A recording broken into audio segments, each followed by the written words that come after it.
여러분 안녕하십니까. 사과콜라TV입니다. 낙과 피해 현장에 들렀다가 거기에선 설명드리기 뭐해서 낙과 피해가 없는 가수원에 들렀습니다. 가수원을 같이 보면서 중요 사항에 대해서 한 번 더 말씀을 드리는 시간을 갖도록 하겠습니다. 여러분 안녕하십니까. 사과콜라TV입니다. 최근 일주일 만에 제가 현장에 들러봤습니다. 제 개인적으로 여러가지 일이 있고 업무가 있다 보니까 현장에 간만에 들러봤습니다. 일주일 동안에 많이 궁금했습니다. 또 간만에 나와보니까 더 신비롭고 또 어떻게 생육 과정이 전개되고 있는가 궁금하기도 하고 들려봤는데, 어제 관내에 16시 30분부터 17시 10분경 사이에 돌풍과 강한 폭우가 동반한 돌풍이 불어서 낙과 피해가 상당히 많습니다. 최근 얼마 전에도 우박피해가 있었고, 그때는 소 등골을 따라가는 우박피해가 있었고, 어제 오후 늦게는 인기 지역에 돌개바람이 불어가지고 낙과 피해가 상당히 많습니다. 이렇게 낙과된 피해 현장을 보실 수 있겠습니다. 상당히 많이 안타깝다는 말씀을 제가 또한 드리겠습니다. 여기 지도를 받아가지고 예. 물건도 좋았는데 네, 보니까. 더 깨끗하다고. 근데 이래 나가지고 아주 올해는 수확을 잘 보겠다 그랬더니 또 하늘이 이래네. 그러니까요. 미치겠어. 울고 싶어 아주. 또만 이렇게 다 떨어져가지고. 암만 열심히 할 날이도 안 돼요.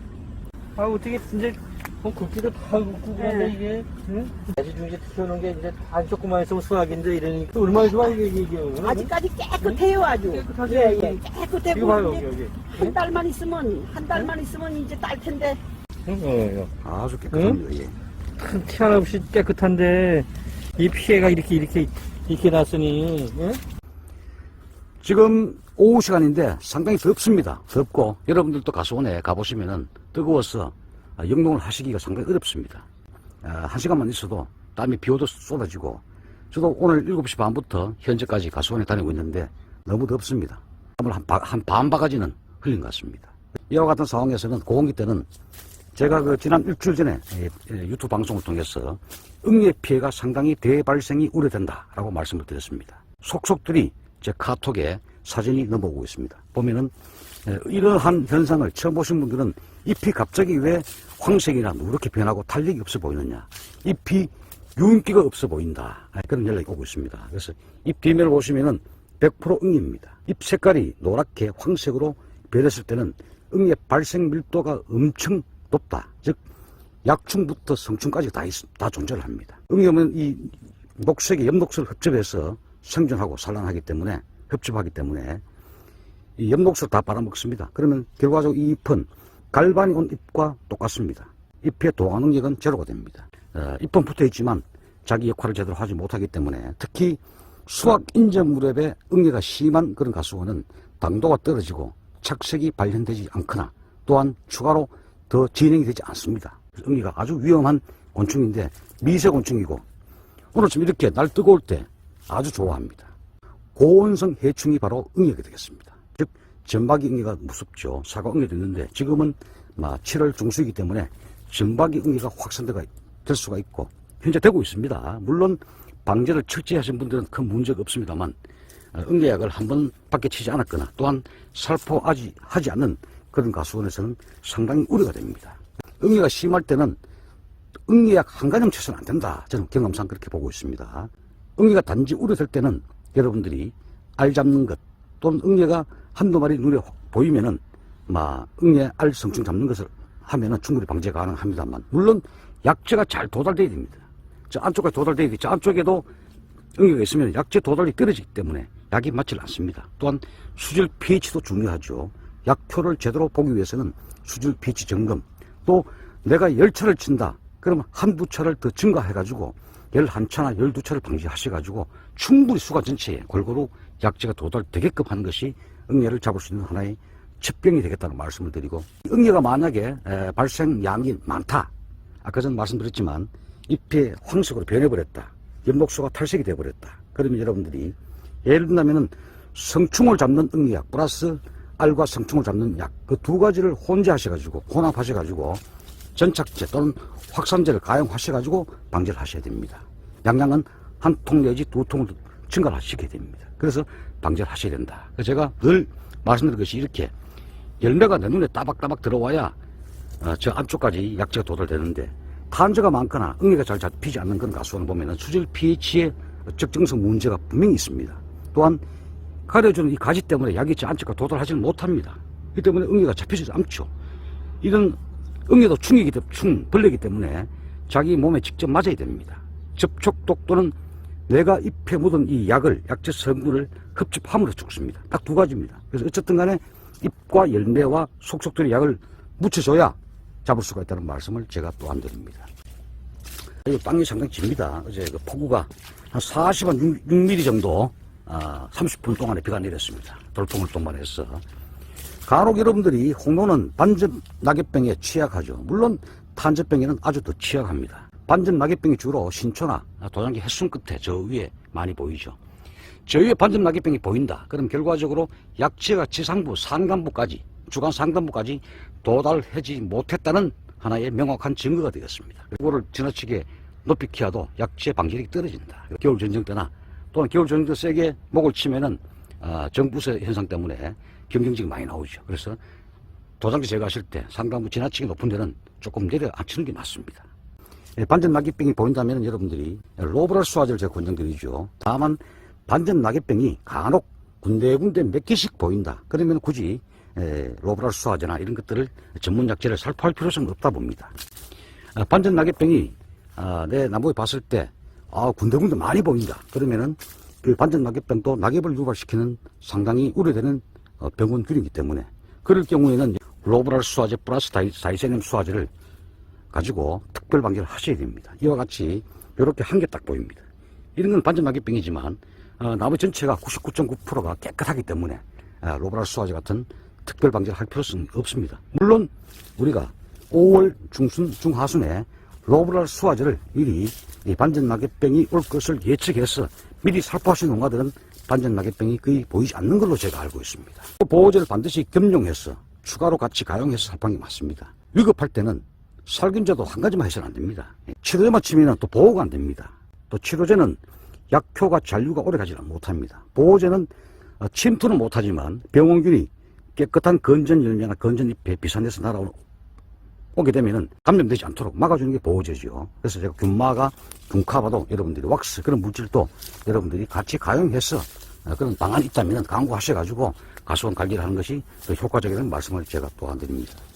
현재까지는 큰 무리 없이 되고 있지만 전국의 일부 지역에 갈반이 심함에도 불구하고 제가 영상을 대화 과정을 들어보니까 갈반이 심한 줄 모르고 계신 분이 있는데 제가 봐서는 우려가 됩니다. 아직은 긴 장마가 아니었기 때문에 살포에도 별반 무리가 없으나 한 달 이상의 폭우가 지속되고 햇빛을 보지 못하고 있을 때 그런 침투 이행이 강한 약재를 치게 되면은 잎이 스트레스 때문에 누렇게 황화되는 현상을 여러분들이 경험하실 수가 있습니다. 그래서 그럴 때는 오히려 보호제만 치는 것이 더 안전하다는 말씀을 제가 또한 드리겠습니다. 한 지역에서라도 이 작은 지역에서도 100m 범위에 거기에는 돌풍이 불어서 낙과가 되고 나는 또 그런 피해가 현재적인 피해가 없죠. 국지적인 그런 피해 현상이죠. 자 이제는 참 인간이 막을 수는 없지만 상당히 위험하고 불안한 존재고 모든 수확을 다 할 때까지 늘 불안한 마음으로 우리가 여러분들이 영농을 하고 계십니다. 농사가 어렵습니다. 땡볕 때 약 치는 것도 어렵고 도장지 따는 것도 어렵고 거름 주는 것도 어렵고 다 어렵습니다. 전지도 어렵고 추운데 전지를 해야 되니까 병유충 방제도 꼬박꼬박 해야 되는데 우리가 연간 7회 10회 이래서 방제 횟수를 정해놓고 해가지고 깨끗하게 방제가 되면 좋겠습니다만 그렇지 못한 경우가 진짜 많습니다. 제가 전국적으로 제가 현황을 연락을 받고 있는데 가을에 최종 승자가 누구냐? 갈반이 와서 잎이 다 떨어지고 응애, 아까다니, 히로다니라 그러죠 우리가 일본말로 처음은 낙엽이 다 되고 색깔도 나지 않고 또 탄저가 오고 이래 멀쩡하다가 또 가을에 언제 탄저가 올지 모릅니다. 언제 돼 있기 때문에. 그래서 그런 걸 보면은 너무 안타깝습니다. 농로 500작을 내가 수확을 한다. 300작, 400작을 처음부터 탄저 걸려서 바닥에 벌겋게 다 뿌려놓고 떨어지고 버리고 잼 공장에 주스 공장에 다 갖다 보내고 그래봤자 5천원 만원 더 줍니까? 5kg 하나에 5만원, 10kg 하나에 10만원 이렇게 받아야 될 그런 연금을 5천원 받아서 되겠습니까? 그래서 문제된 거죠. 그 제가 다 수확은 뭐냐? 손실분이 없어야 된다. 병해충 피해가 없어야 된다. 그래서 제가 많이 강조를 드리고 약치는 약값도 사실 많이 들어가죠. 약값을 많이 투자하지 않고 좋은 열매를 많이 따면 좋죠. 우리가 늘 불안하기 때문에 이렇게 방제를 철저히 해달라. 지금 이 순간은 힘들지만 방제를 잘 하셔가지고 가을에 좋은 능금을 수확했을 때 또 좋은 가격을 받을 수 있는 기초가 되는 거죠. 또 물건 품위가 나쁘거나 하면은 아마 경쟁력이 떨어지는 겁니다. 그래서 첫째 병해충이 없어야 되고, 두 번째 물건 품위가 좋아야 된다. 깔하고 당도. 그 다음 세 번째 과굵기. 유럽의 어떤 그 문화는 투어 문화입니다. 여행 문화입니다. 주머니 문화. 그거는 배낭 여행을 많이 가죠. 그 주머니에 6다이, 7다이, 8다이, 9다이 이런 소가를 상당히 선호하는 편이 있고, 한국은 유교 문화입니다. 즉 다른 말로 하면은 제사 문화가 되겠습니다. 한국은 요새는 여행을 많이 가지만 과거부터 우리가 5천 역사가 유교 제사 문화입니다. 그래서 우리가 그 명절 때 주로 홍도 명절사고 하죠. 조상 차림에, 제사 차림에 3다이를 놓습니다. 우리가 6다이, 7다이 놓는 집은 없습니다. 뭐 여담입니다만 자제분들이 시집 장가를 가도 5평 아파트를 좋아합니까? 30평 아파트를 좋아합니까? 이를테면 냉장고를 작은 걸 좋아합니까? 큰 걸 좋아합니까? 여력만 있다면 다 큰 걸 다 좋아합니다. 그게 우리가 오랜 5,000년 동안 내려온 유교의식이기 때문에 한국은 특수한 어떤 그런 제사 문화가 있기 때문에, 물론 동양권은 제사 문화가 많습니다만, 그래서 일단 알이 굵어야 된다. 적어도 15kg 기준 48과 10kg 기준 5kg 기준 16과 17관 돼줘야 된다 하는 것이 우리나라 과일 유통 산업의 어떤 현 주소다. 나쁜 건 아닙니다. 우리나라 문화가 그렇기 때문에. 그래서 우리는 그런 문화 의식에 또 유통 소비 구조 의식에 맞게끔 우리가 생산할 수밖에 없는 생산자 입장이다. 이렇게 보시면 되겠습니다. 물론 8다이 9다이를 3다이보다 값을 더 쳐주게 되면은 당연히 8, 9다이를 생산하면 되는 거죠. 그건 더 쉽습니다. 꽃다발은 따기 더 쉽습니다. 굵게 만들기 힘든 거죠. 그래서 물론 지나치게 많이 착과시켜도 착색을 더 불량해 줄 수가 있다는 말씀을 제가 또한 드립니다. 지금 여러분들은 아까 제가 응애가 상당히 우려된다. 그 다음에 홍도 밀증상도 올 수가 있다. 지금 장마가 거의 끝났기 때문에 물론 국지성 호우가 돌발적으로 내릴 수 있는 부분이 있습니다만 근본적인 이 장마는 소강이 다 끝나버렸다. 다만 그에 따라서 우리가 폭염이 또 올 수가 있습니다. 그러면 일소피해가 많죠. 제가 지난번 방송에도 착과 부위에 따른 일소피해가 대단히 발생할 수가 있다. 그래서 탄산칼슘을 지금이라도 연속 2회 정도를 단용 또는 단용 힘들면은 농약과 같이 혼용하셔가지고 한 2회 정도는 방지하셨어.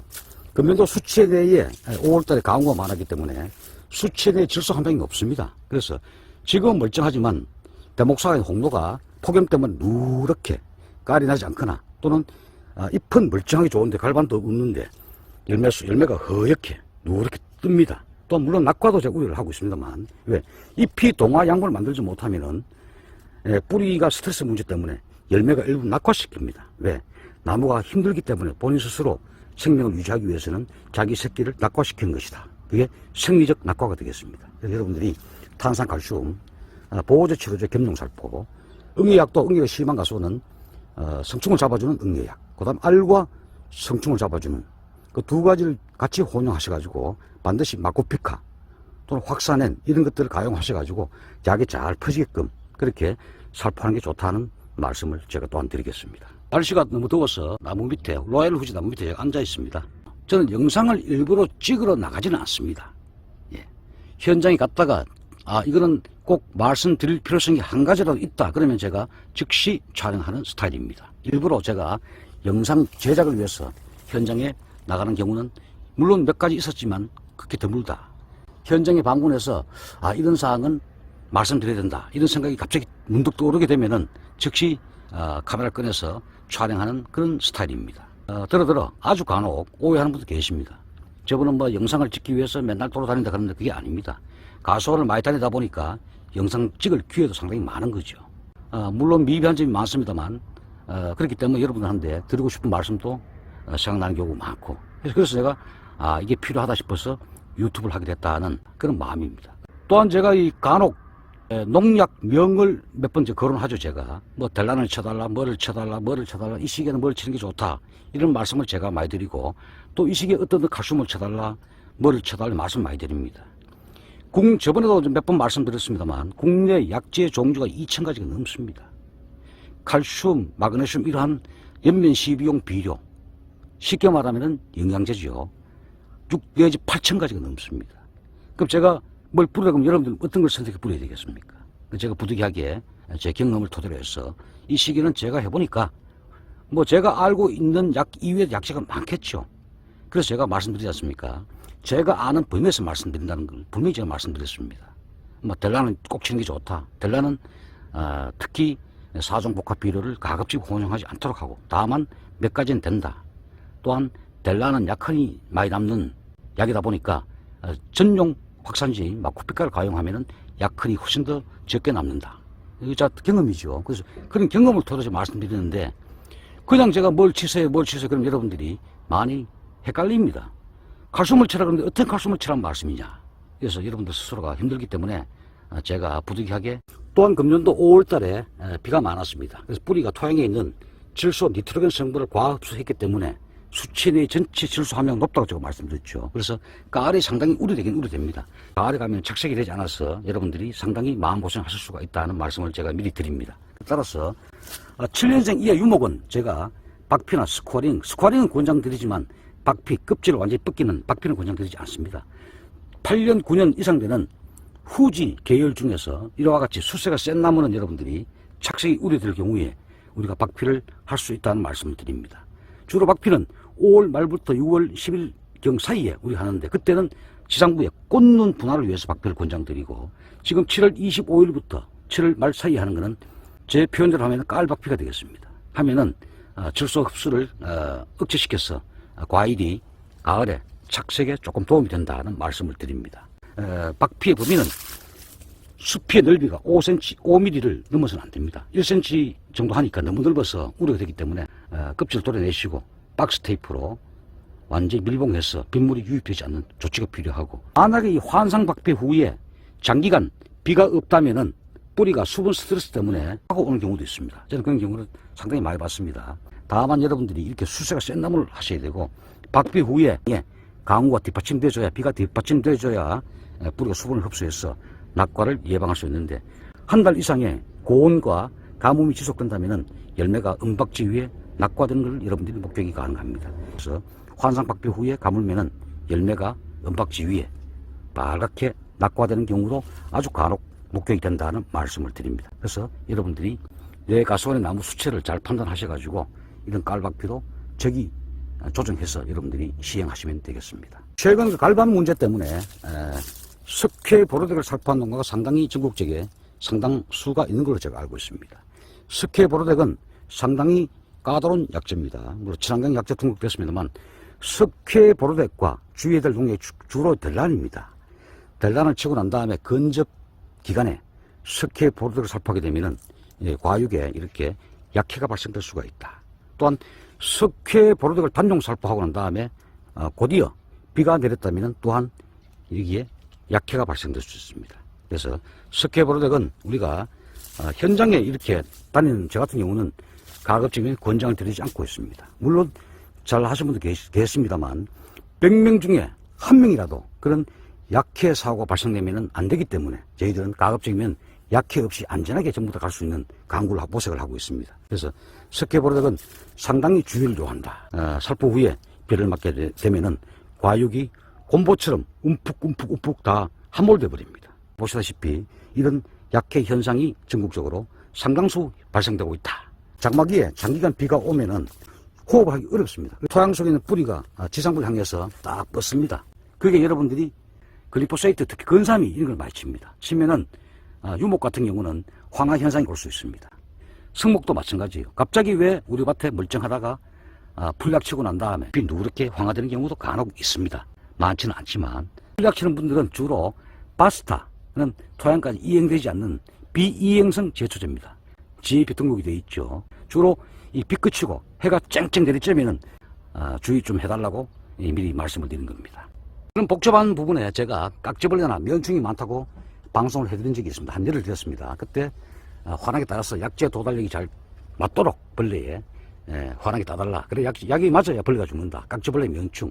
거기에는 우리 경험상 보니까 판파레 S, 스미치온 유제. 부득이하게 면충이나 깍지벌레가 너무 심하다. 그럴 경우에는 스미천 유제와 팡팔 S를 둘이 같이 혼용해서 그 부분에만 뿌리시기 바랍니다. 그러면은 약효가 상당히 좋다는 말씀을 제가 덤으로 드리겠습니다.